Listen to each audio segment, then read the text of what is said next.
Is Vanessa here from cable television? Yes, sir, I am here. Hello, how are you today? I'm fine. How are you? I'm doing great, thank you. All right, if you're here and you're ready, then maybe I'm ready. Yes, sir, we're ready.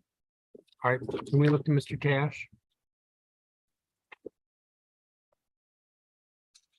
Let me look to my clock.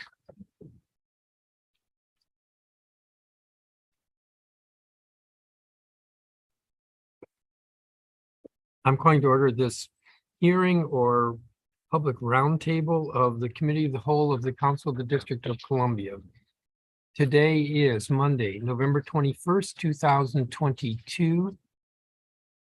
The time is 12:28 in the afternoon, and this roundtable, the difference between a roundtable and a hearing is the amount of notice that was in the DC Register, shorter for roundtable. This roundtable is focusing on PR 24-1037, entitled "The Director of the Office of Planning, Anita Cozart, Confirmation Resolution 2022." The mayor selected Ms. Cozart to serve as the head of the Office of Planning last December, when the former director of the Office of Planning, Andrew Trueblood, left on his own decision. And the mayor, however, the mayor did not send the nomination of Ms. Cozart to the council until Friday, October 28th.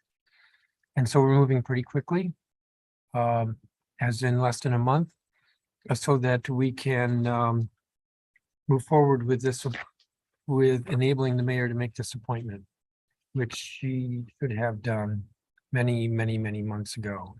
The stated purpose of PR 24-1037 is to confirm the council the appointment of Anita Cozart to be the director of the Office of Planning. She has served as interim director of the Office of Planning since December of 2021, when the previous director, Andrew Trueblood, left the agency. Mayor Bowser officially designated Ms. Cozart as interim director on March 2nd, 2022, and submitted her nomination to the council on October 28th, 2022. The Office of Planning guides land use and development in the district, including historic preservation. The purpose of this roundtable is to enable the public to comment on the nomination, and for the Committee of the Whole to receive testimony from government and public witnesses as to the fitness of Ms. Cozart to be director. We've had the benefit of Ms. Cozart leading the agency, as I said, since last December. So we and the public have seen her skill, which is to the good, and makes it easier for us to move forward. Again, I'm disappointed that the mayor didn't send this quicker, but we're moving as quickly as we can. The record will close at 5 p.m. on December 5th, 2022. So that's a little over a week from today. Give me just a second here.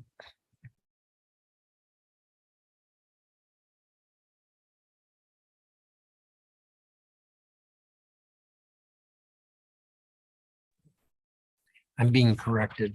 December 5th is 2 weeks from today. So the record will close in 2 weeks. We have two witnesses, Marcel Acosta, who is testifying as an individual and professional planner, and then the nominee. So we'll hear from Mr. Acosta first. I want to note we have a second hearing to follow, and that hearing will be on two nominations from the mayor for the Historic Preservation Review Board. Mr. Acosta, good afternoon, and please proceed. Well, thank you, Mr. Chairman, Chairman Mendelson, and committee members. Good afternoon. Thank you for the opportunity to support Anita Cozart's nomination as the director of the DC Office of Planning. I'm Marcel Acosta, an urban planner with over 35 years of professional experience practicing in Chicago and Washington, DC. I'm here in my personal capacity as Ms. Cozart's colleague and fellow planning director. Please note that my testimony does not reflect the official position of the National Capital Planning Commission, where I serve as executive director. I've had the privilege of working closely with every Office of Planning director since 2001. Through their leadership, the Office of Planning is widely admired in my profession for its innovative and thoughtful work. Your continued commitment to high-quality planning through the confirmation of Ms. Cozart is instrumental to the district's resilience in the post-pandemic era and our collective efforts to achieve a more equitable and just city. I met Anita Cozart in 2007 when she served as the Office of Planning's Chief of Staff. We first worked together on downtown flood control measures, resulting in a new 17th Street levee to protect federal, district, and private property. I watched Anita's career blossom over the last decade, becoming a nationally recognized thought leader as Managing Director of Policy Link and a return to a leadership position at the Office of Planning. I am confident that she brings the necessary professional expertise, understanding of local needs, and leadership qualities to direct the Office of Planning. First, from my perspective as our federal planning partner, Anita understands the unique role of Washington as a capital city and a local city. While Anita is a tough but fair negotiator and fierce advocate of district interests, she also strongly supports partnerships. For example, we collaborated on the Pennsylvania Avenue initiative that you were briefed on last week at your breakfast because we both share a vision for streets for people that benefit our visitors, downtown residents, and downtown recovery efforts. Anita has demonstrated experience in all aspects of planning, from comprehensive plan policy, small area physical design, and zoning to meaningful public engagement. While Anita profoundly understands local issues because of her 2 tours of duty at the Office of Planning, she also brings a more holistic understanding of place-based and equity-focused housing and transportation policies through her work at Policy Link. Anita is committed to and skilled at advancing equitable solutions. She also understands how to establish on-the-ground solutions. Anita has the right skills and experiences that fit well for the task at hand and leading our team. Anita is trusted and respected as a leader among her peers. She leads by example, is a problem solver, and has an inclusive, no drama style that focuses on results and motivates her staff. She is the right person for this moment. Anita has firsthand experience with the challenges from the last comprehensive plan update. She'll bring a strong understanding of what the community wants from this full update. A plan grounded in equity that starts with community engagement and tackles affordable housing and economic revitalization downtown and in our neighborhoods. I applaud Mayor Bowser's nomination of Anita Cozart as the city's next director of the Office of Planning. Our city is changing, and the council's confirmation of Anita Cozart as our planning director can help us shape a future in a positive manner that benefits all citizens. Thank you. Thank you, Mr. Costa, and it's good to see you. Good to see I don't have any questions for you. I wish people wrote positive testimonials like this for me, but maybe I'll call on you sometime. Okay. I don't have any questions for you. So ordinarily what we do is we have the witnesses who are not the nominee testify, and then they're excused, and then we go to the nominee. So you can stick around or whatever you want to do. Okay. Well, thank you and happy holidays. You too. Ms. Cozart, you're next. And good afternoon. Good afternoon to you too, Mr. Chairman. I'll go ahead and read my testimony. Good afternoon, Chairman Mendelson and members of the staff of the Committee of the Whole. My name is Anita Cozart, and I'm the Acting Director of the DC Office of Planning. As a proud resident of Ward 5, I'm honored to have been nominated by Mayor Muriel Bowser as the Director of the Office of Planning. I welcome the opportunity to discuss my background, experience, and vision for OP. To start with my background, I'm currently in my 2nd tour of service at the Office of Planning. Prior to my appointment as the interim director from 2019 to 2021, I served as the Deputy Director for Community Planning and Design. In that role, I provided oversight to the teams that completed the 2021 Comprehensive Plan Update and launched the most recent wave of neighborhood plans, including 2 that Council has recently adopted for Congress Heights and Chevy Chase. My previous tour of service at OP started in 2003 and ended in 2010. During that time, I served as citywide planner, a neighborhood planner with focus on Ward 4, and ultimately as chief of staff. Between my 2 tours at OP, I was a managing director at Policy Link, a nonprofit organization where I led place-based community development initiatives in 35 cities and regions across the United States. At Policy Link, my focus was on embedding racial equity into housing and transportation policy at the local, state, and federal levels. My deep commitment to public service and striving for excellence are values that I carry with me to this day. Coupled with my background and my experience, I welcome the opportunity to lead OP in delivering on the important work ahead. In January 2022, when I was appointed as interim director, one of my first actions was the launch of the Streets for People initiative, with over $2.8 million in grants to business improvement districts in downtown. The program supported over 100 reoccurring public space activation events to bring people back to downtown. The Streets for People program will continue into 2023, and the lessons learned from our first year will support strategies to advance downtown's economic recovery. A key aspect of Mayor Bowser's housing goals is to ensure that all district residents have a fair shot at affordable housing, access to opportunities, and building generational wealth, particularly for communities of color. This year, I served as the co-chair of the Black Homeownership Strike Force, which set a bold goal of 20,000 net new Black homeowners in the district by 2030. And issued recommendations to achieve that goal. As interim director, I also oversaw the completion and submission to council of 3 small area plans. Each of these small area plans advances housing goals and supports equity and resilience through recommendations that are tailored to neighborhood needs. OP has initiated an additional 5 place-based planning efforts to implement the comp plan, and with several more launching in 2023. The mission of the Office of Planning is to plan for the long-term growth of the district in a way that reflects our values of an inclusive and vibrant city.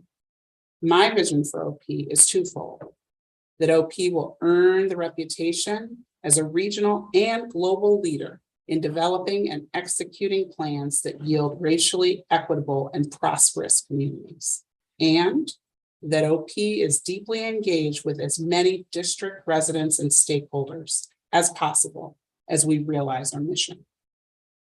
If confirmed as director, over the next several years, I plan to focus on, first, implementing the 2021 comp plan, including the place-based planning efforts that align with the land use changes outlined in the comp plan. Second, laying the groundwork for the 2025 comprehensive plan rewrite. Third, accelerating land use and zoning activities that advance the district goal of 36,000 new housing units, including 12,000 affordable units by 2025. And supporting efforts to reimagine and reinvigorate downtown. As I move these focal areas forward, I seek to make the work across OP's divisions more accessible, equitable, and impactful. With respect to accessibility, one of my actions as director will be to expand and enhance ways for all residents to easily engage with and inform OP's work. To accomplish this, we will pursue emerging technology, innovative engagement approaches, measurable evaluation methods, and new platforms to share our planning work. I will build upon the work underway, including the use of 3D modeling software that illustrates how zoning and urban design can be used to envision great places and spaces along Wisconsin and Connecticut avenues. The OP Demographic Data Hub, which serves as a one-stop shop to help people understand population trends citywide and in their communities, and the web-based public input platform, which expands opportunities for residents and stakeholders to provide input into OP's initiatives. Looking ahead, the 2025 comp plan rewrite is a key opportunity to create a new guide for growth and development that district residents and stakeholders can easily navigate. I look forward to working with the council to identify approaches to accomplishing that outcome. With respect to equity, OP's approach has centered the 2021 comp plan's priority of racial equity by exploring a key question. How have the district and its neighborhoods changed? How will they continue to change, and for whom? With this question in mind, OP has incorporated several practices in our work, including understanding and acknowledging the role urban planning has played historically in furthering discrimination and inequitable outcomes in Black communities and communities of color. Disaggregating demographic and community participation data by race, gender, and other socioeconomic factors where possible. Engaging a diverse community voices through a transparent and open process. Developing community-informed vision for equitable and inclusive growth that is rooted in participation. And setting benchmarks for equitable outcomes of the plan or initiative. Embedding racial equity as both a process and an outcome has been a key aspect of my career.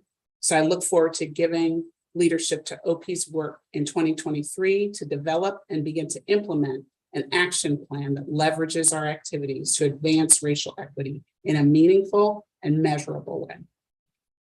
Finally, with respect to impact, OP plays a key role in shaping our built environment through land use, design, and place-based planning, which affects and impacts how people live, work, and play in our diverse communities.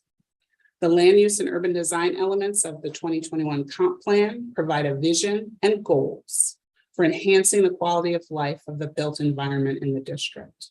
To this end, OP has developed and will continue to implement streetscape standards for areas like Cozart Point and Union Market to foster new public spaces that welcome residents and visitors into outdoor environments that promote environmental resilience and relate to industrial and commercial activities that historically define these neighborhoods.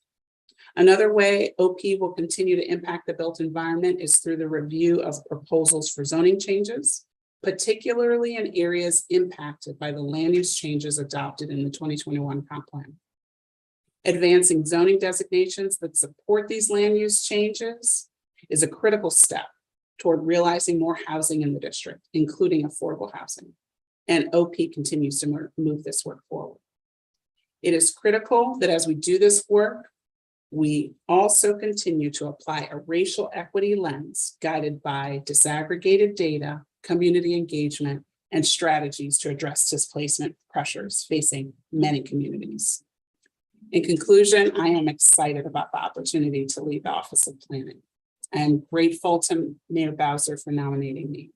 Each day, I am proud to work with a one-of-a-kind OP team who have such a deep knowledge of our city, a passion for service to our residents, and a commitment to moving DC toward a stronger and more resilient future. Thank you for this opportunity to testify today, and I look forward to any questions you may have.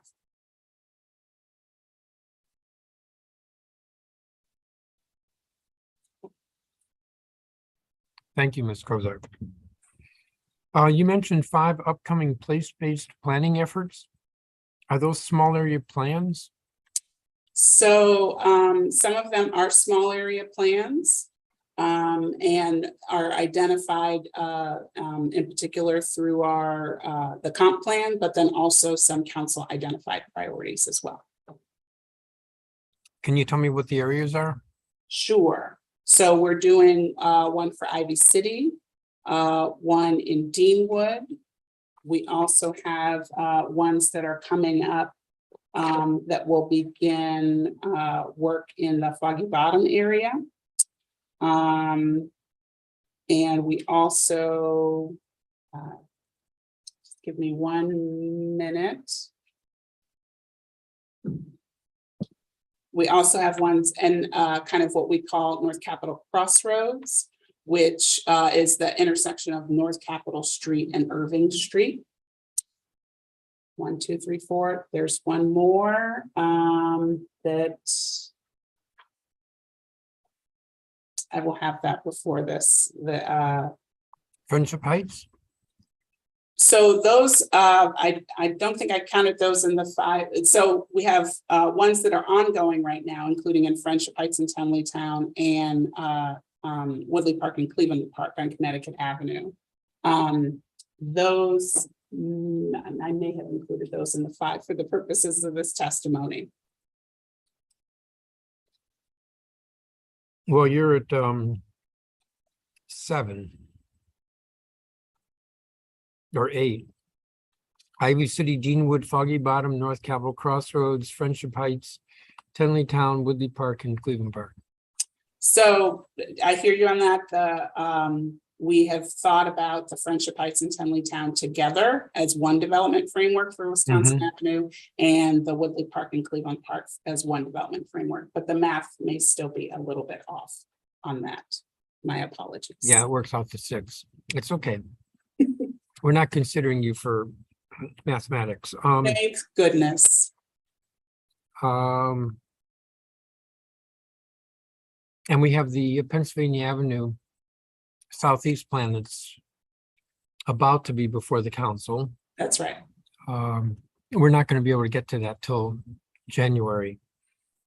Understood. So let me see. I wanted to ask you about comprehensive plan. During our consideration of the comprehensive plan, there was consensus that the plan as adopted is perhaps too detailed. And there was a desire to start looking at a new comp plan cycle with a target of 2025. Where are you in planning or thinking about the next planning cycle? And I know you touched on it in your statement, but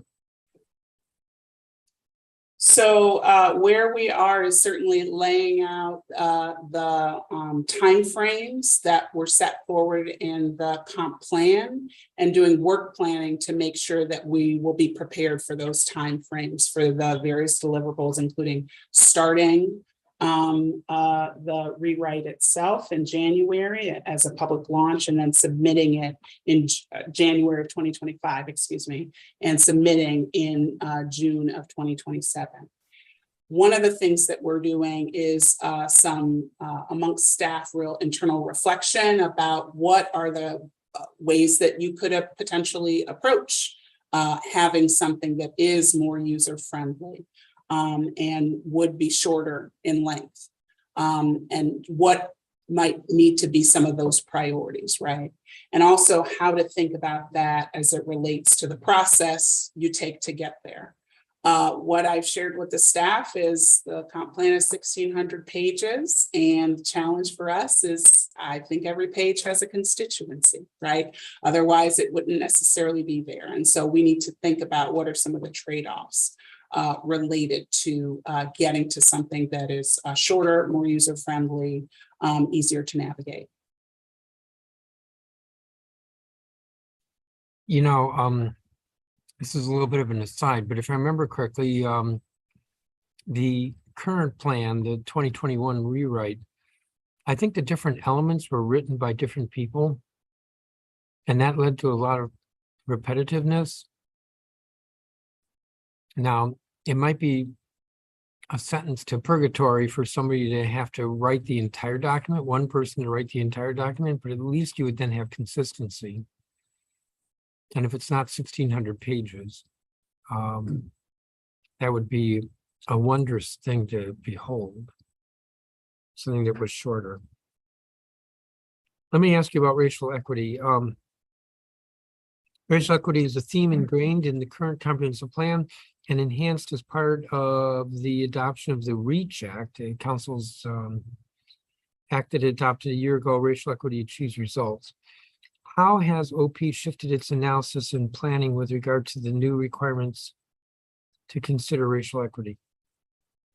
So in a couple of ways, you mentioned the small area plans that the council recently adopted. Each of those, and we'll consider soon for Pennsylvania Avenue, each of those has a section called Equity in Place, which in many ways is a summary of the approach to both process and outcome that we took for embedding an approach around racial equity. And so what you see in there, as I talked about in my testimony, is this idea of the disaggregation of data, thinking about it both from the perspective of the neighborhood, but then also the perspective of participants in the planning process. Where we can disaggregate that data by race, we do, to understand where we might need to adjust our engagement process and how we engage. So the other piece is really around kind of setting benchmarks. how will you know that these sets of policies have made a difference? And so that equity in place really summarizes that for our small area plans, and by extension, our other place-based plans. As it relates to our work to support the zoning commission, our development review analysis, we have created a section where we analyze, we add a racial equity lens to the comp plan consistency analysis. And so that causes us to look at data and demographics for an area, causes us to look at what would be and evaluate and assess and report in our reports on what are potential outcomes of a particular development project. So those are just a couple of examples of ways that we've been working to advance racial equity.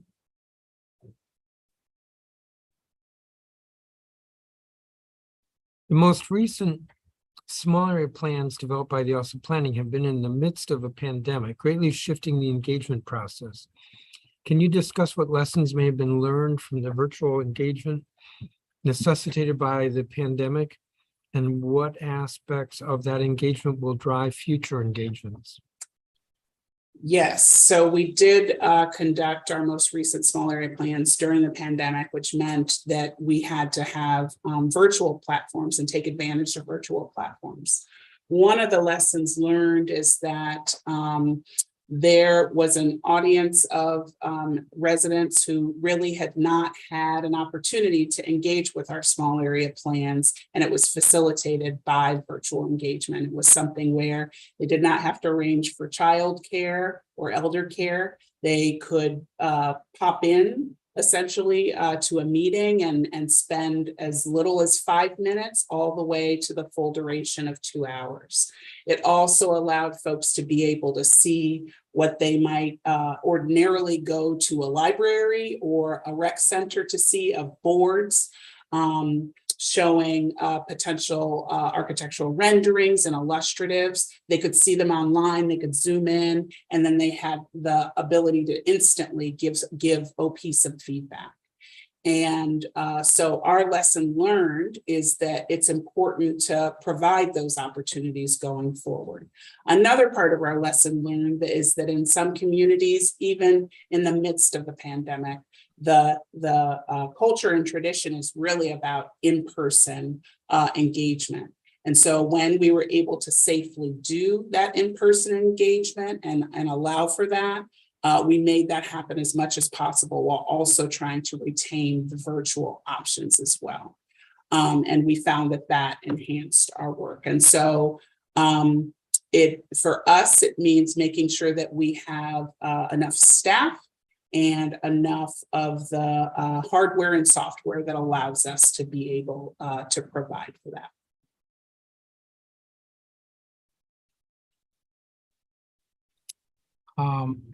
I believe I asked this question of you in the pre-hearing questions I submitted. Are you current in your taxes and financial obligations to the district and federal governments? Yes. Do you perceive any conflicts of interest that you might have serving as director? No.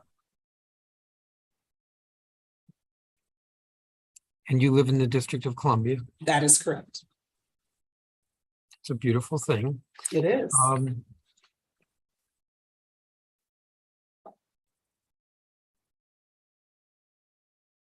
So I asked you this before about the comprehensive plan. You said you're laying out timeframes now. So we're basically doing work planning now, right? How do we make sure that the timeframes that are set forward, that we are able, what is it going to take for us to get there? And how to do some kind of work planning, and then also reflecting on our experience of the 2021 plan, which is still recent in our memories, and really considering, based on what our experience was and based on what the expectations are going forward as articulated in the comp plan, how do we meet those expectations?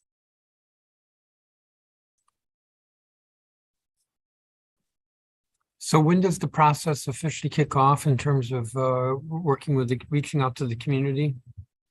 So the public launch, according to the 2021 comp plan, the public launch is January 2025.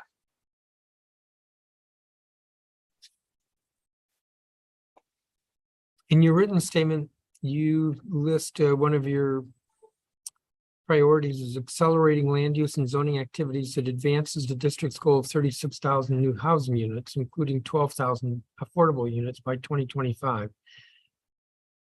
My recollection was that we were making good progress on the 36,000, but not so good progress on the 12,000. Is that still true? So there is a calculator where we keep tabs on that. And I would say that, yes, the progress on the 36,000 has been at a faster clip than the 12,000. Which is to say the 36,000 is ahead of schedule? I would say it's on or ahead of schedule. And how far behind are we on the affordable? To be honest, I would have to get back to you. I can send some follow-up on that to say. Well, how do we accelerate?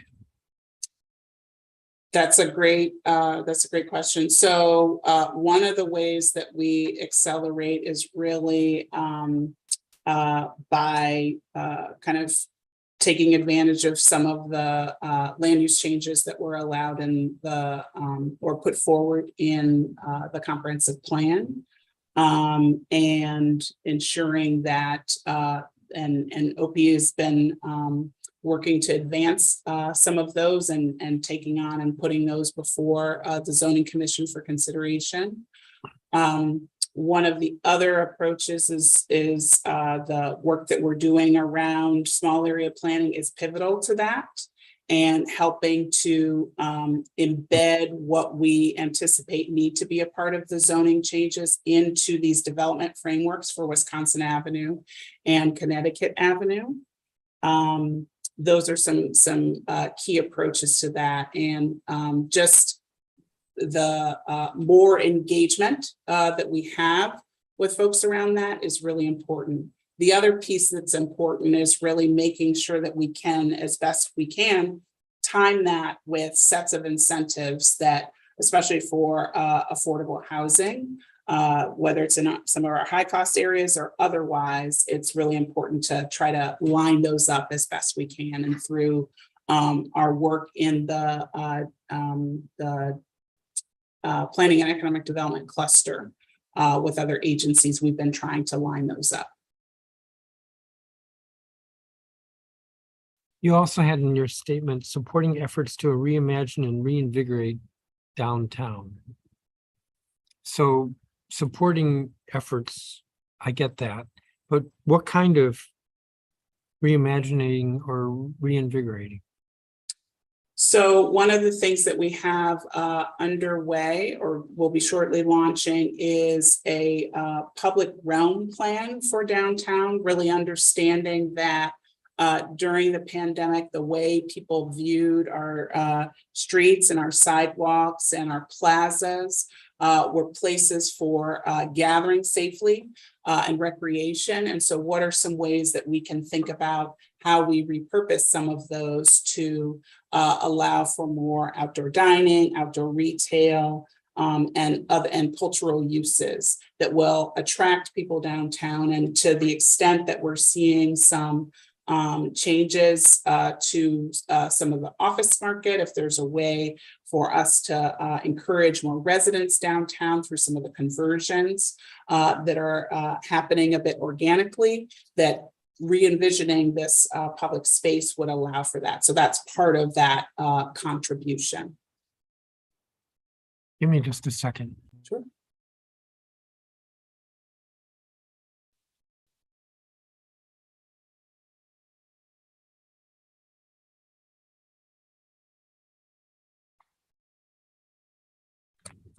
Ms. Cozart, I don't have any other questions for you. I just wanted to double check. Thank you for your service and your willingness to continue serving. If there's anything else you want to add or supplement, the record's open for 2 weeks.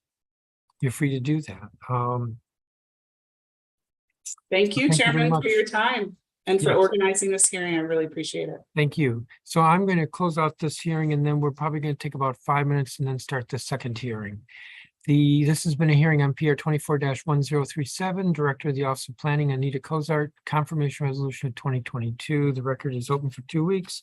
That is, it will close at 5 p.m. on December 5th.